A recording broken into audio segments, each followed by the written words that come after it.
Это «Атмосфера кино» и я, ее ведущий Ринат Музафаров. Здравствуйте! В следующие 10 минут мы расскажем вам о главных новинках кинопроката, приведем мнение и обсудим последние новости индустрии. Будет атмосферно. Сегодня в программе мы расскажем, какой сюрприз по возвращении из армии ждет Урала, главного героя картины «Из Уфы с любовью». Какую роль во всем этом играет башкирское кольцо всевластия и чем местному зрителю полюбилось кино, стартовавшее в прокате 13 апреля. Мы пообщаемся с создателями фильма и расскажем о других киноновинках этой недели. «Париж, я люблю тебя», «Небо над Берлином», «Я шагаю по Москве» и еще 664 фильма по подсчетам крупнейшего российского портала о кино. География городов, попавших в объективы кинокамеры, поистине обширна. Так, ценителям большого кинематографа довелось провести каникулы в Риме и полночь в Париже вместе с обаятельными полотнами Вуди Аллена, познакомиться с бандитскими улочками Нью-Йорка Мартина Скорсезе и даже побывать в стенах античной Трои Вольфгана Петерсона. А сравнительно недавно с приветом всему миру выступил наш земляк, молодой режиссер Айнур Аскаров. «Из Уфы с любовью» в объективе «Атмосфера кино». Что нужно для счастья простому парню? Крепкий дом, любимая жена да куча детишек. Урал, возвращающийся из армии домой, знает, что все это ждет его в ближайшем будущем. Но понятный и уютный мир вдруг разбивается вдребезги. Невеста бросает его ради столичного красавчика, да еще и продает фамильное кольцо, подаренное ей перед отправкой на службу. Такова завязка первого башкирского массового кино, и теперь местному зрителю, пришедшему на сеанс, предстоит наблюдать головокружительный забег Урала по знакомым, но немало преобразившимся улочкам Конгрессной Уфы, в поисках сакральной семейной реликвии. У меня теперь все другое. Жизнь другая, и я другая.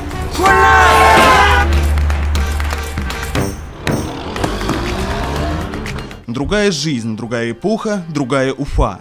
Следуя устоявшейся традиции местечкового кино, столица республики в фильме Айнура Аскарова служит не только антуражем, но и выступает в качестве полноправного героя картины. Жизнь, показанная в фильме, носит определенный колорит, коим можно отнести извечную сумятицу на дорогах и многонациональный облик рядового уфимца, а события неизменно разворачиваются на фоне главных городских достопримечательностей. Достопримечательности нужно отметить многим жителям республики еще незнакомым. Город значительно преобразился в процессе подготовки к международному саммиту БРИКС, проходившему в Уфе летом 2015 года. Съемки проводились за счет гранта главы Республики Башкортостан. И не будет секретом, преследовали цель презентовать обновленную столицу рядовому жителю республики. При этом создателям картины удалось выдержать такую планку качества, что фильм мог бы смело стартовать в федеральном прокате. Кино изобилует смешным, на редкость непошлым юмором, что выгодно выделяет картину на фоне низкопробных поделок КВНщиков, массово оккупировавших отечественный шоу-бизнес.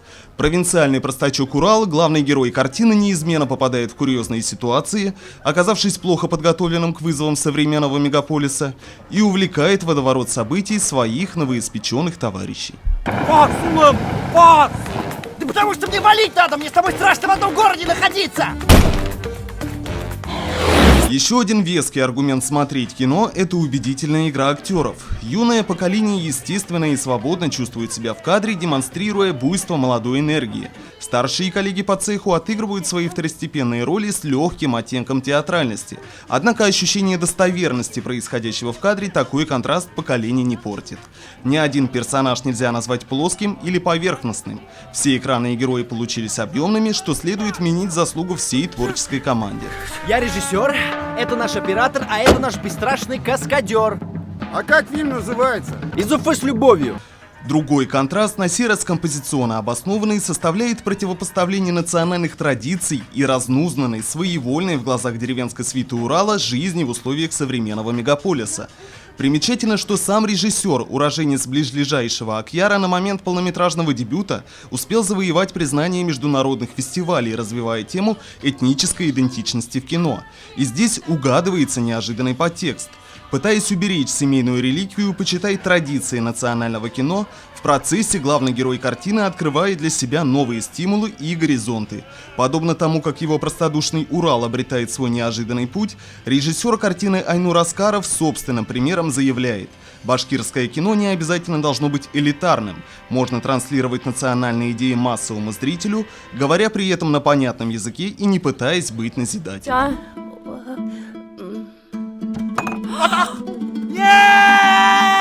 Резюмируя впечатление по шкале киномера, первый массовый национальный кинопродукт можно охарактеризовать в следующих тезисах. Колоритное, изобретательное, наше обаятельное кино. 10 апреля в Сибайском кинотеатре «Атмосфера» состоялся предпремьерный показ картины «Из Уфы с любовью», в рамках которой творческая команда Айнура Аскарова лично посетила и презентовала картину сибайскому зрителю. Ровно год назад мы получили грант главы региона Республики Башкортостан, 4,5 миллиона на создание этого фильма. Мы привлекли еще 700 тысяч на сегодняшний день своих денег в создание этого фильма. Сумма просто мизерная, просто вот ничтожная сумма. Но за эту сумму мы работали не как за 5 миллионов 200 тысяч рублей, а вот выложились, как будто работали за 52 миллиона. Вот честное слово, сейчас экран это покажет, вы все это увидите. Мы заключаем огромный опыт, позитивный и огромное положительное мнение о его кино, скажем так, уже заключаем. Вот, и когда, значит, этот человек берется за полный метр, то, естественно, будет результат, то есть положительный, я думаю.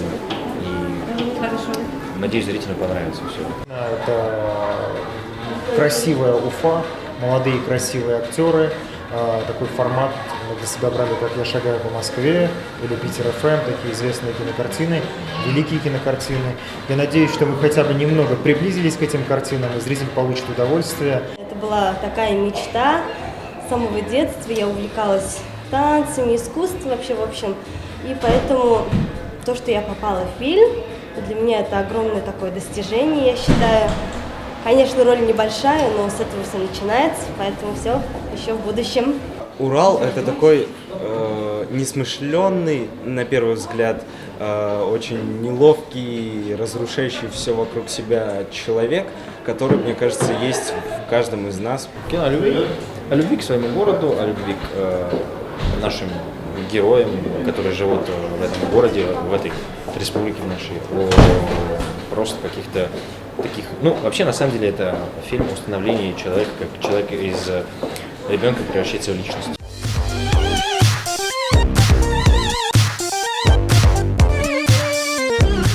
Спасибо, что ты не забываешь свой родной город Сибай. Я считаю родной, потому что становление крылья ставили мы здесь тебе вместе с педагогами. Поэтому я очень рада, что увидела молодое поколение артистов.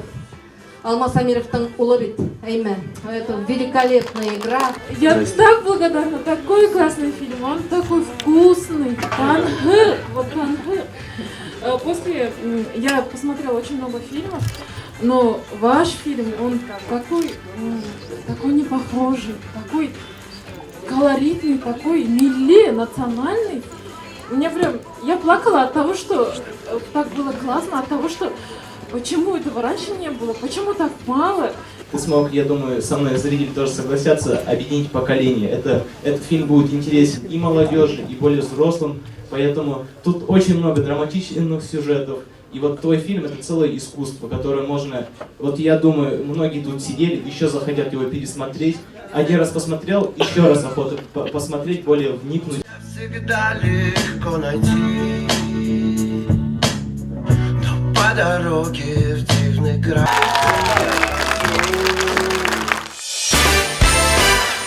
Дебют полнометражной картины Айнура Аскарова стал крупным событием в культурной жизни всего региона. Отбросив скепсис относительно уровня работ республиканского производителя, подведем итог. Это действительно талантливое, сделанное с любовью кино, способное составить конкуренцию зарубежным крупнобюджетным проектам. Сегодня состоялся последний показ в рамках проката фильма в нашем городе. В том случае, если вам удалось попасть на сеанс, вы можете поддержать местного производителя, разместив в сети отзыв с хэштегом «Новое башкирское кино». Переходим к другим новостям индустрии. «Форсаж 8» продолжает штурмовать экраны кинотеатров. Премьера новой части знаменитой франшизы, на сей раз с участием неподражаемой Шарлиз Терон, состоялась на прошлой неделе 13 апреля. Мировые сборы в минувший уикенд составили свыше $500 миллионов, что почти на сотню больше предыдущего рекорда, установленного 7-м эпизодом «Звездных войн». Фильм продержится в прокате кинотеатра «Атмосферы» еще как минимум неделю. В четверг, 20 апреля, в российском прокате стартует полнометражный фильм «Кухня. Последняя битва», являющийся сюжетным продолжением 6-го сезона всеми полюбившегося сериала телеканала СТС. Сюжет картины разворачивается вокруг кулинарного чемпионата мира, в котором защищать честь России доверено небезызвестной российскому телезрителю команде, возглавляемой знаменитым шеф-поваром Виктором Бариновым. Узнать, чем увенчается международное поварское противостояние, вы можете, посетив грядущую премьеру. По мнению Романа Полански, живого классика французского кинематографа, хороший фильм обязан заставить зрителя забыть, что он находится в зале кинотеатра. Картина «Маэстро», как и большинство фильмов, которые попадают в объектив нашей программы, соответствует данному критерию качества. Для тех, кто забылся, наши 10 минут подходят к концу. Надеюсь, нам удалось передать атмосферу кино. Ну а тем, кто хочет полного погружения, пожалуйте на сеанс. В следующей программе мы расскажем, чем полюбилась зрителям новая часть сверхскоростной франшизы «Форсаж», как создателям удается удерживать интерес публики на протяжении 8 фильмов и какую трансформацию пережила гоночная серия за годы своего существования.